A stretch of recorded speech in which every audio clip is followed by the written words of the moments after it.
What's up, everybody? What's up, everybody? Welcome to the Brandon Shank Podcast Code. Okay.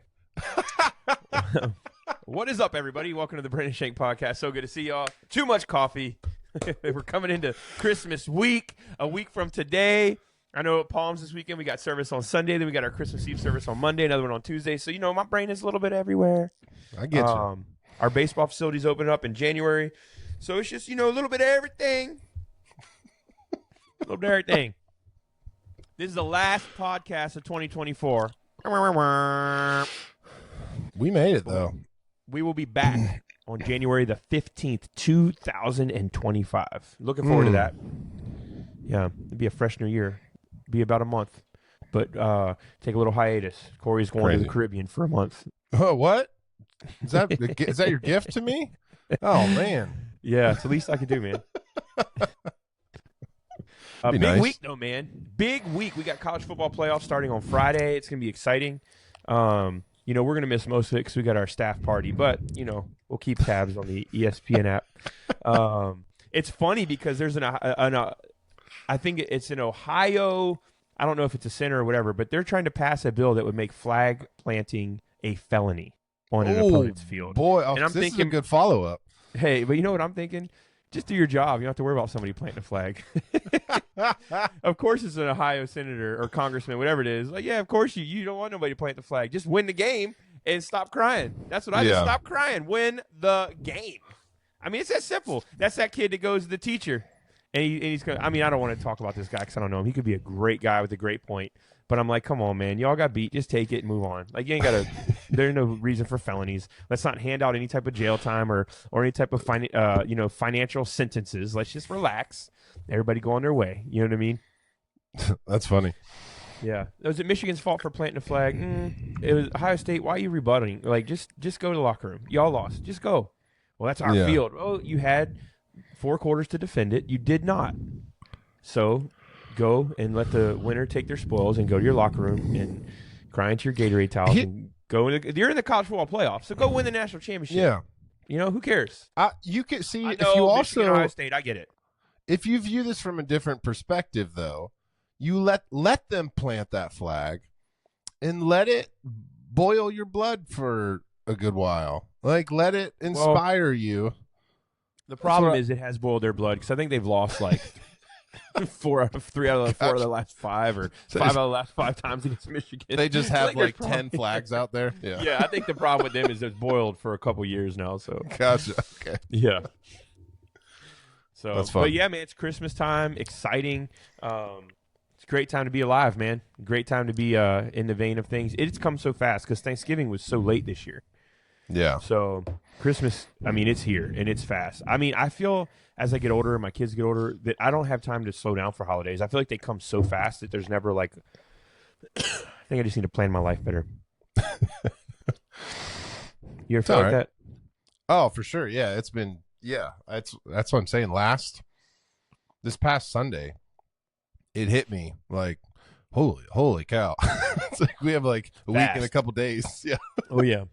And the end of the year for church stuff, it's fast, man. It's fast. So hey, man, what kind of fun fact you got for us today, Corey? I have a Christmas fun fact, but I will begin it with this. If your kids are listening, maybe don't have them listen. Just give you a moment to say, okay, well, put it into my headphones. Stop listening on the speaker. If you're listening in the car, just skip this part or wait. All right, here we go. 3, 2, 1. All right, so we all know. There's your warning. There's your warning. So we all know, Saint Nick, good old Saint Nick, Saint Nicholas. I came across an article that I thought was pretty cool. But anyway, let's talk about killed Santa. Yeah, let's talk about Saint Nick for a second. And so there's a lot of people that are torn on whether or not, obviously I'm not talking about Santa Claus. Is Santa Claus real? But Santa Claus being based off of a real guy named Saint Nicholas of Myra. But wasn't he Irish? No, he was actually Turkish. He was from Turkey. That's what I meant. Yeah, in the 4th century, he was a bishop, and it was a guy known for rewarding good kids with gifts. I also found some other crazy stats about this guy. He's known for some miracles as well too. So Wow. let me Way to start go, Saint Nick. let me start with one that's almost like very gift giving in his nature. He saved 3 women, which I don't know if this is necessarily a miracle. This is just you're being a good dude. He saved 3 women from a life of prostitution by paying for their freedom, basically. Wow. Way to go, Saint Nick. Yeah, this one was wild. Apparently, he resurrected 3 children that had been dismembered and pickled by a butcher. Saint Nick's a demon. Simple as that. You all think Halloween is bad. Saint Nick is a demon. Whoever would come up with the concept of dismemberment and pickling, and then Saint Nick revives that? That's the story? That's dark before you even get to the story. This is more like Krampus, not Saint Nick. Yeah. Yes. Yeah. This thing. I think Tim Burton had it right. Nightmare Before Christmas. That's what. Yep. So Saint anyway, Nick, dark Saint Nick. Yeah. Here's if those weren't fun facts, here's my fun fact. 1700 some years later, they have taken the skull of Saint Nicholas of Myra and they've scanned it and they've reimagined it using 3D technology. So we now basically know what Saint Nick could have looked like based off of pretty cool technology. Let me read a couple things and then I'm going to show you a picture. If you're just listening to this, you can Google search this. It's it's been in the news for the last week or so. I will detail it in such a way that you will see the picture. Please do. But here's what they said. They were surprised to find the scientifically produced image matches early descriptions of Santa Claus in literature, such as the 1823 poem "'Twas the Night Before Christmas," which describes his rosy cheeks, a broad face, and a nose like a cherry. Here, I'm going to show you the picture now. So here's the picture. I'm going to pull it up to my phone. Oh, get all this stuff out. Look at that. I mean, that's Santa Claus right there. You want to describe it to the people, Brandon? Yes. Santa Claus looks like a hipster granddad. Like a big beard that's well trimmed and fashionable, with a face like a Caribbean king. Yo. And a hairline that's receding but yet fluffy. Yeah. Santa reminds me of, he looks like he lives in the Caribbean. I'm just saying. He got that dark skin tone. He looks like he's been out in the sun. Looks like he got a tan. And well-trimmed beard. Santa looks a little bit more fashionable and a little bit more like maybe the sexiest man alive, according to this picture, than what we would assume. That's all I'm saying. The Dos Equis guy? Yeah. Yeah, I hope y'all got a good picture. One more quick thing that I thought was funny from the article. Studying the saint's remains also revealed he suffered from chronic arthritis in his spine and pelvis. Of course he did. He carried all them presents. And a thick skull that likely caused frequent headaches. So there you go, people. There you go, people. There's your picture of Saint Nick. If you're digging up bones from thousands of years ago and you're saying that he had back problems and knee problems because of arthritis, that is Santa. Listen, it's also going to do a work on your back and stuff getting down that chimney. So, listen, I think it's pretty accurate. Thick skull. You know how many times he fell on his head trying to get through the chimneys? I know, man. It's creepy how accurate this has become. Big rosy cheeks and a demon Santa resurrecting children that have been dismembered. All right, well, let's go. You asked for it.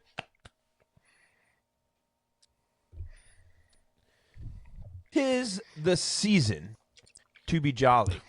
You gotta do Corey, I would like to know, what is your favorite Christmas song? My favorite Christmas song? Oh, you get one, boy. not 3. You can have an honorable mention, but you get one. Rocking Around the Christmas Tree. Podcast, I already named it. It's gone. If you're listening to this podcast, send us your favorite Christmas song and why. I want a quick Christmas song. Why? Just just my jam or my favorite artist. Just let us know. Send us something. Send it to my Instagram, Facebook, TikTok, wherever you're listening. What is your favorite? This is you get one. Now listen, all of us have more than one. It's hard to narrow it down. I am in that circle. What you got, Corey? You said "Rocking Around the Christmas Tree." Rocking Around the Christmas Tree. Yep. That's your favorite song out of all the songs. It's "Rocking Around the Christmas Tree." Yeah, it's my favorite. Now, who sings that? I don't even know. Probably a lot of people. I need to look up who originally sang it. Let me look it up. But it's one of my favorites because it's in Home Alone, which is an amazing movie. Brenda Lee sang it in 1958. So I don't even know who that is. But anyway. That's the one that you like. That's the song you like. That Brenda Lee's version. I don't know. I'd have to look it up. I wasn't prepared for this, Brandon. I just thought, being an artist that you are, that you would know. Sorry. You would know who it was. Don't be sorry. Don't be sorry. No reason to be sorry. It is the season. I thought you would know who it was and what time they played it in. How many instruments were included. Yeah, it's Brenda Lee's version. Okay. Yeah. All right. What is it about that song? I don't know. It's just, it says rockin', but it's very jazzy. It's fun. It's happy. Again, I would love to choose more than one, but you forced me to pick one. But it's okay. I don't know. Pick I just an honorable mention. You get an honorable mention. Then I'd have to go maybe like White Christmas. Ooh. Have you seen that movie? I don't think White so. Christmas with Bing Crosby. I don't. Yeah, you I don't need think to watch so. it. I know. Do you like old movies? Yeah, I can get down with old movies. Yeah. All right, Bing Crosby is in that movie. It's a great movie. I have to check it out. It's one of the classics. White Christmas. Watch it with your wife. Have a little date night when the boys go down. You'll love it. Go to sleep. You'll love it. All right. So my favorite Christmas song is probably the Christmas song. How appropriate. Yeah. You know that song? No, I don't know. By Nat King Cole. I probably. Oh, okay. It's the one at the end of the Grinch. Chestnuts roasting. Oh. Fire. I didn't realize it was called that. Yep, the Christmas song by Nat King Cole, that particular version. My honorable mention would be the Boys to Men, Let It Snow. That of course it would be. Let it snow. Now, there's so many remakes of that song. It's unbelievable. And I'm like, y'all, you do a good job, but just stop. It's Boys to Men. You ain't going to do better than the boys to the Men. You ain't going to do there's no possible way to do that song better than what they've done. So y'all who are trying to remake it, we appreciate the effort, and your voices are amazing. But you can't. They're a 100 out of a 100. The best you can do is tie them. So why even try? Yeah. Right? I get you. I feel you. So did you give an honorable mention? Which song you like? Yeah. I told you. Yeah. Now It's Gone. Let's tell everybody on the podcast. White Christmas was my honorable mention. Let's tell everybody listening what we're getting our kids for Christmas. Oh, gosh. And you guys got to keep it quiet to not tell any of our kids. Maybe we shouldn't do that. Yeah, because Caden, my oldest, he listens to some of these TikToks, and so I'm afraid he's gonna. Can't put this one on TikTok. Well, let's hide this one. Let's tell the world and then hide it. Don't post any of these clips. So all of you, none of these clips are going online unless you've listened to the podcast. You will know exactly the big presents we're getting our kids, and you can't say a word. It's probably dangerous. I'm gonna play it extremely safe. First off, my kids aren't getting like. I'm not telling them. I'm not saying. Yeah. This will be the day that my wife listens to the podcast and my kid's in the car or something. I'm going to say this one because my kids already know about this one because they designed it. But my kids aren't getting like one big thing. They're getting like a lot of kind of presents this year, which, we're excited. But there's definitely been years where they've done like one big thing or two bigger things. But this year they designed baseball gloves. And so they designed them themselves. They're getting it from a big present. Yeah, it's absolutely. It is a big present. So they finally came in. They're super excited about them. They haven't seen them in person, but they designed them on the computer. So I could throw that. What would you say? Let's just divulge it here. What would you say your budget is for your two boys for Christmas presents? I have no clue. You'd have to ask my wife. Yeah. I don't know. Like us personally, not including like grandparents and stuff. No, just you. Just you. Not including grandparents don't count. My mom is a gift giver. That's her love language. I can't keep up with her, so it doesn't matter. Yeah. I'd never be able to keep up with her. I don't know. Some of it would be guessing because my wife, she was like done a lot of Christmas shopping in October. So I'm like not even in the Christmas mindset sometimes. Yeah. I'd be curious what people spend on their kids. Yeah. If I had to guess, if I had to guess this year, we went more out this year than we do in previous years. We're just, I don't know, we're extra excited this year. If I had to guess, maybe in the 300 to 400 range each. If I had to guess, that would just be it. That's what I would say. I mean, I've got my older kids; they're expensive. We're the same way. We don't really like. My mom is crazy when it comes to presents. Like, she's like, "What do they want? I'll buy them a new car." You know, like, I'm like, no, mom. Like, my mom's a gift giver, and that is her love language. And to tell a gift giver they can't give gifts is really brutal. So we throttle them. But my mom, at this point, they don't need throttle. They're all retired, so like they're not trying to buy new cars. They're like more mindful of like, all right, well, you know, we don't need to go crazy. But yeah, I would say that's probably where we're at. It's probably like that. We got 4 kids, bro. So you know how it goes. You know, you come in hard. You come in hot. You got to, you know. But I've always. What do you tell me this though? So do your kids still make lists? My little guys do. My little ones. So now the older ones don't. Well, the older ones, like, we don't want to just buy them stuff. Like, I generally know what my older boys want most of the time. But yeah, like Caden, you know, my oldest, he'll I kind of know so I will say this: we bought them all gifts this year that none of them were asking for. I got them all a big gift each that none of them were asking for. That they will go crazy when they get, because it's something that will be used a lot. And we're campers. Our family camps all the time. We got our RV and we love it. And so that's all I can say, because if this squeezes out, it could be. I know what it is. Yeah, I do. Yeah. I know. So I'm excited about that. I'm a gift giver too, but I like getting stuff that people like. I like getting gifts for people that maybe they don't ask for, but like maybe they A, wouldn't ask for, or B, they don't think to ask, and then they get it and they're like, oh my gosh, this is amazing. Like, I also like to give people what they want. But so anyway, all that to be said, I'm excited about it. But that's why I love Christmas too, is like, my kids understand the Christmas season and why we celebrate it. And, you know, they're like, we give gifts because the wise men brought gifts to Jesus, and so did the shepherds. And I'm like, or the shepherds came to visit and the wise men brought gifts. That's why we give gifts. And like, for them, we give gifts to each other to celebrate Jesus, and not we give gifts because it's Christmas. So it's cool, you know, like they understand that.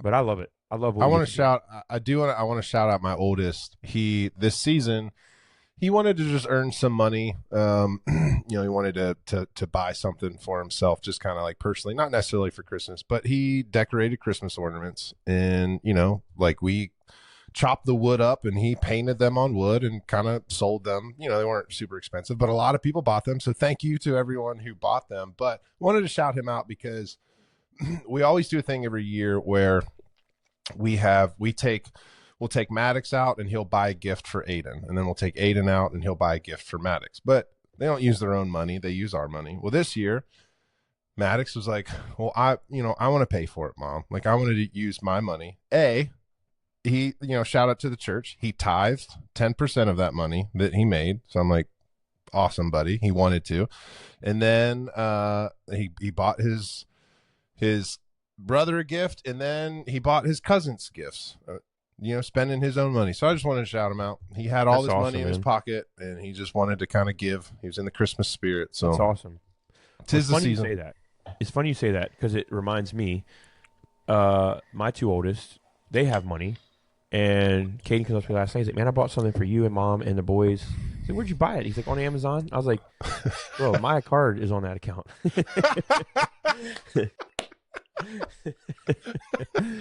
But he had a gift card from his birthday, and I was saying the same thing. I was like, man, how sweet. Like, they just wanted, it's like ownership for them. You know what I mean? It's just so cool, like, for them to think of that. You know, I love that when your kids are thinking it's so. It's the same thing. Ryland's headed to shopping today apparently with Casey, or tomorrow, to get a bunch of presents, and it's just like, man, they're spending all their birthday money on. Nice. It's just sweet. You know, it's sweet. Yeah. And to your point, you know, I had no idea they were doing it. And so Caden's like, yeah, yours won't be here till after Christmas. I was like, dude, that's fine. I was like, I just can't believe you bought something with your own money. That was pretty cool. You know what I mean? That is cool.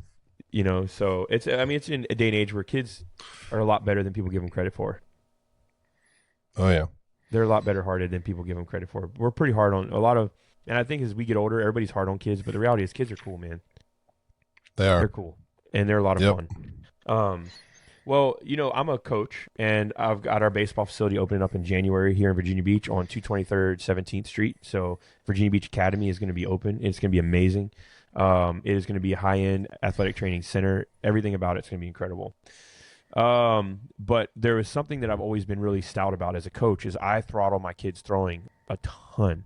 And I don't let them overthrow. I don't care about winning games. I care about the health of the kids, development of players. Like I want to win. If I'm out there, I want to win, period. So I do care, but not to the point where I'm going to risk a kid. And so there's a lot of guys who think they're always like, oh, this and that. I'm like, bro, you need to stop your kid from swinging. And then this kid over swings and he gets hurt. And then stop this kid from throwing. Don't let him play for 7 teams. The parent doesn't listen. The kid can't throw in the summer. Every single time I've told a parent or a coach to throttle a kid, every single time they haven't listened. Every single time the kid has gotten hurt. Every single time. And it's not that I'm the know-all. It's that I definitely played on the safer side. Some of these kids are little. I had a kid go with me to 12U All-Stars that his arm was sore, and he had some arm trouble that spring. I didn't even let him play one game. I let him DH because I'm like, or let him hit, just not play the field. I was like, I don't want you throwing because you got to take care of your arm. This is a state tournament that we were in. We'd worked our way there, and it's not worth the long term of hurting a kid. I mean, we've played against travel teams that they have like 6 kids injured from arm injuries, and I'm like, dude, that's on the coaching. If there's coaches that have kids on your team that are having arm trouble, that's on you. If you're the one that's the main source of if they're playing for you, that's on you, man. Like, and so anyway, I say that because there was recently a study done that was just released yesterday on ESPN, and it was a study on Major League Baseball pitchers and arms, and the study there was a lot of different things that they discovered. I was very intrigued by this because I have been absolutely passionate about this concept. And it was a 62-page report released that said that the trends extended to high school and youth baseball. And the reason the trends of the arm trouble extended to high school and youth baseball is because the incentive to get noticed by professional scouts. And they said there's no evidence linking the pitching arm issues in the major leagues to the pitch clock injuries or the pitch clock that just got started. They say the pitch clock actually helps because there's not such a delay between pitches, and it's better for the arm. But Glenn Fleisig said it's a landmark event. He's the director of biomechanics research at the American Sports Medicine Institute in Birmingham, Alabama. He said it's a very important first step. Identify the problem and identify the likely risk factors. And he said there was a consensus. He said we have found what we think are some areas. And he said the most significant causes are likely the increased velocity of pitches, the emphasis on optimizing stuff. It's a team referencing the composite movement and characteristics of pitches, including horizontal and vertical break and spin rate. And the modern pitchers focus on exerting maximum effort while pitching both in-game and non-game situations. So I'm going to translate this for you. The reason that there's so many arm trouble in youth, high school, and now pros is because we're teaching people to throw as hard as you can every single time. And he's saying back and the reason it's such an issue is like for the pros, there's no like they say some of the ways you can get around this is like pro pitchers have to produce all the time and they get in there, throw 3 or 4 innings and 5 innings you're good. He said back in the day, pros would throttle some of that stuff and it would be more like a chess match while they're pitching a game so they could go further into the game, where right now it's like just throw as hard as you can and get people out. And he said it's actually hurting people. Like Spencer Strider this year, he came in and he was, I'm a Braves fan, and he came in and got hurt early in the year, had Tommy John. He said there's this misconception with Tommy John. People are like, well, I'll just get Tommy John surgery. And he said the problem with that is that people don't realize that 20% of the people that get Tommy John never make it back to the big leagues. He said, we don't tell them the stats they don't want to know. He said, we get these biomechanic arms, all these things we do. And so people are like, oh, I'll just throw as hard as I can and get Tommy John. I'll come back. I'm good. He's like, people don't realize that there's such a risk and they just think, well, surgery will fix it. And he said, it's absolutely destroying people's arms. And he went on to say that the problem isn't even in-game pitching as much as it is the things people are doing in the offseason. And this is what I preach every team I coach. If you're a coach or a parent listening, listen, you are a parent. You control your kids. My son is 14. He plays at the highest level. He plays travel. He plays for his middle school, which down here in Virginia Beach, if you play, there's a couple of middle schools that if you play for them, it's really hard to get on these teams. And Caden made the team last year. I guarantee you, throwing less than 90% of the kids who tried out. I have a baseball facility that's opening up. We throttle arms, even in the facility in the off seasons. It's January coming up. This is not a time where we're going to be throwing kids as hard as we can. Yeah. So I just think it's one of those things people need to realize that this is an issue. And it's such a passionate thing for me because this is something that I have for years been saying has got to change. You know what I mean? Yeah. This is something that I've been preaching for years has got to change. And um, all that to say, as I read this article, I was just like, dude. And they're saying youth baseball, these just throw as hard as you can. No, youth baseball has a couple problems. One, you have a lot of people who aren't really coaches. They're just out there trying to manage the team. They're playing daddy ball, whatever you want to call it. And they're just throwing kids. When I see a 10, 11, 12-year-old kids with arm trouble, and it happens repeatedly on the same team, that's the coach's fault. Yeah. 100%. Mm-hmm. Yep. I've had kids on my teams that have arm trouble. You know why? Because they don't listen. Like, hey, warm up like this. They don't warm up like that, so they get hurt. And they do it all the time, or they're throwing outside of practice days, or they're playing for multiple teams, and they complain about arm trouble. It's like, yeah, I told you, don't do that. But they don't listen, and so then they get arm trouble, and their parents are like, oh, he's hurt. I'm like, I know he's hurt. You know what I'm saying? But when you actually lock in and do it, and you have a process, a lot of travel teams have their own indoor facilities. The problem with that is they have the same coaches coaching the indoor facilities that are managing these teams that aren't doing it well. And then you end up going to, and I'm not saying these coaches are bad. There's some phenomenal coaches, don't get me wrong, and some phenomenal facilities. Even here in Virginia Beach, there's some really great organizations. But the problem is these coaches aren't throttling these kids. These kids are going to high school, they're going to travel, they're going to indoor facilities, and nobody knows what everybody else is doing. Right? Yeah. So this article was very telling for me, and it's exactly the problem. You know what I mean? Since 2008, the average mile per hour velocity in the major leagues has risen from 91.3 to 94.2 for four-seam fastballs. The IL days for pitcher elbow injuries rose from 3,940 in 2005 to 12,185 this year. Shoulder injuries increased by 3,000. The starts of 5 or more innings dropped from 84% to 70%. 35 players selected in the top 10 rounds of this year's amateur draft. 35 players in the top 10 rounds of this year's amateur draft had Tommy John surgery. Jeez. Yep. And so UCL injuries among youth and high school pitchers rose from 10%. 1995, it was 52%. 2021, before dropping to 42% in 2023. So pitchers per team during the season averaged 15.1 in 1980 and rose to 34.4 in 2021 and declined this year. So it's crazy. So pitchers selected in the first 3 rounds of the draft fell from 73% in 2014 to 41% this year. Because kids, their arms are shot, you know? And it's just you can't do the same thing year round and throw hard and swing hard. I tell guys like, oh, they're just swinging. I'm like, if you swing a bat that hard 12 months out of the year, you will get hurt. The kids are growing. There's growth plate issues. There's all kinds of muscle and tendon. People don't listen. They just, oh, I'm going to do whatever. Well, that's fine. You're going to miss time. So I just say, like, if you're a parent, you're the parent. As a coach, I always ask the parents. If I was going to throw a kid a certain amount of pitches and it was more than maybe he was used to, and then if I knew I was the only one coaching him, I'd give him a big break. I'd always ask, because it's like, yeah, you want to stretch the kid's arm out, but you don't want to rip it out of his body because you're doing it all the time. So it's just something. Travel sports, the problem with travel sports is that these kids have become a commodity, and we're just using them to win games in plastic rings. And I've got them. I've got rings. Is there one up there? I think I gave them to my coaches. Actually, we won a tournament in June. Got a banner sitting in my garage, and I gave the rings. We got rings for winning a championship. Got rings this summer for a national tournament. They didn't change my life. Yeah. You know what I'm saying? So take care of your kids, man. Coaches, take care of your kids. Yeah, there's something like, I think baseball stands out because you hear these things like, you hear stories about basketball players or what Michael Jordan or whatever. It's just like, I went out and shot 1,000 shots, every day or whatever. But it's like, even football, all of those motions, those arm motions are so vastly different than baseball. They're not going to hurt your arm. Like, even like girl softball players, that motion isn't like not throwing like baseball pitch. It's pitching a baseball is like one of the most strenuous sport activities on your arm. And so, yeah, it's like, I think sometimes we get in that mindset. You'd be like even with our kids where it's just like, well, to be the best, every day, you're gonna have to do it every day. No, you're going to destroy your arm if you do that every day as a baseball pitcher. Yeah. It's like, take a break, like do something else.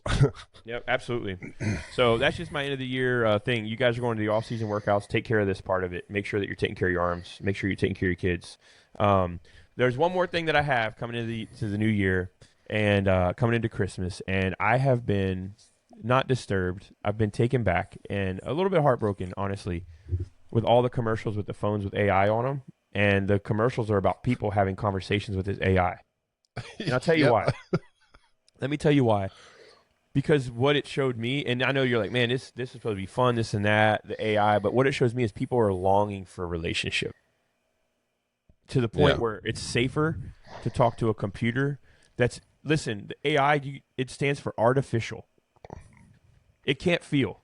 It can't actually say what you need to hear because coming from a person's heart. It can tell you what a computer is generated to say.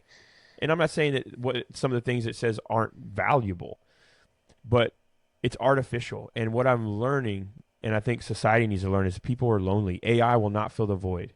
They have AI women, AI men. You can put them in your bed with you. Like there's all kinds of stuff coming out where we're teaching people to stay lonely, live artificial, and then you're not going to get the connection that was created in you to desire by God through an artificial intelligence. It's not going to happen. God is the number one connection, but you need real relationships, And so teaching us to talk to AI, it's a dangerous thing because there are people who are already hoarders and won't come out of their house. There's going to be a generation of people who now they can sit at home all day, never need to leave, talk to AI. And I'm telling you, it is, that feeling when you binge watch something all day and you're like, I just need to like go for a walk or get all this acid out of my muscles. I just feel like I need to get up. People are going to feel like that every day about their life because they have no relationship apart from a computer. Yeah. I don't know. I don't know if you saw this, but back in October, a 14-year-old boy killed himself because of a conversation he was having with an AI chatbot.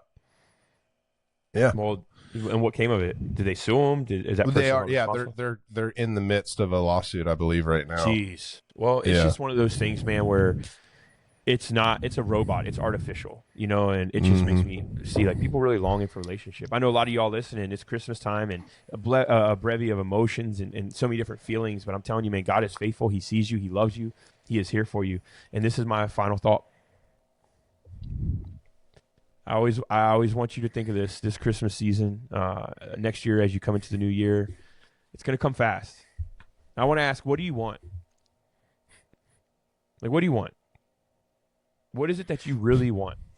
I think that's a hard question for a lot of us. I want money to take care of my family. I want a spouse. I want kids. None of those things fulfill you. I love my kids. I love my spouse. I'm grateful that I have food on the table and heat in the winter and cold air in the summer. But what is it that you really want? I'll help you answer it. What you want is you want God. You want something in your life that fulfills you, that you're not chasing something. And those of you listening, you may say, well, I don't really believe in God. Well, it's time. Give him a shot. Test him. I love what Mark chapter 11, verse 24 says, ask for it in prayer and then believe you've received it. Like, what do you really want? God is faithful. He's going to do it in your life. And I'm praying over your life as we come into Christmas and we come into the new year. I am praying for Mark 11:24 to reign over your life, that you're going to ask for it in prayer and believe you've received it. That's not a mysticism or a gypsy. It's saying, God, you're putting the desires in my heart. I'm asking for it, but I have such faith that I know when I've asked something that's equivalent, it's in line with what your desire is for my life, that I'm going to receive it. I have faith to believe that. Just yesterday, my wife and I, we had financially for Christmas, like, we've spent the money and done all these things, and this week we're not financially in this place where we're super tight or like we couldn't afford things, but we were definitely in a place where we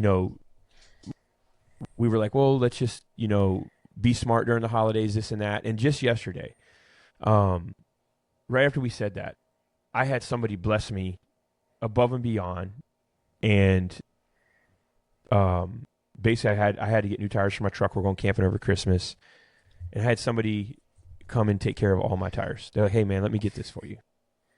And then that same day, we got priority mail. My wife's like, what's this for? I was like, I don't know. She opened it up, and it was a check for a leadership thing I taught at church a couple months ago that I didn't even they had said, we're going to send you something. And it's just little things like that. In the same day that God does that for us. And it's like, well, did we need it? Well, whether or not you needed it, it's God loving you. For us, we needed it. It was like God was like, hey, man, I'm going to show you how faithful I am. And it's not a matter of having much or having little. Like, what is little for me may be much for you. And what's much for you may be little for me. It's not in context of like, well, how much did you have in your savings? How much you have in your checking? That's not even what I'm talking about. I'm talking about whatever my minimum was. I was like, man, we just need to, let's just be smart and this and that. And then God just, it's like, no. I told you, don't worry about the financial things. Be faithful with giving. Be faithful with what I've asked you to give, and just watch me do what only I can do. And I'm watching God do that in my life right now. And so I know that for me, I'm like, Lord, help me provide for my family. Help me to be faithful of what you've given me. And God's saying, Brandon, you be faithful of what I've asked you to do, and I'll be faithful to your family. because you've given me the opportunity to do that. Like, we can't expect God to do things for us that we're not willing to open up our hearts to him. You know, he's going to love you and pursue you, but there's a limit to which God can bless us if we're not open to receiving what he has. It's kind of like saying, God, it's doing a very physical thing. Say, God, I'd love to have that brand new Cadillac Escalade sitting there. And God's like, well, you have the key in your hand. You have to go start it. And you're like, no, I want you to start it and bring it to me. You see, that's how a lot of us live. And God's like, no, you got to walk over to it in faith and know that that key actually goes to that Escalade. And I mean, that's a physical thing to help give an illustration, but I just want you to know, like, ask for it in prayer and believe that you've received it. God wants to do it in your life. I know some of you're dealing with cancer. Some of you are dealing with sickness. Some of your children are dealing with cancer. Some of your children are dealing with sickness. Some of you are dealing with mental struggles, depression, anxiety. But God is with you. Ask for it and believe it. You're not alone on this holiday. You're not alone this year. 2025 is going to be better than 2024, and life is going to continue to get better because God's best is still out in front of you, and I'm believing that. Let me pray for you. Father, I thank you for each and every listener. I thank you for everybody who we get to be a part of and teach and shepherd and love, and through this podcast and what you've done in the last couple of years through this. And I just pray that you would use us in a great way, continue to reach people. I pray for everybody listening. They would know you're with them, you love them, your hand is on them, you'll never leave them. In Jesus' name, amen. I love you guys. See you next year.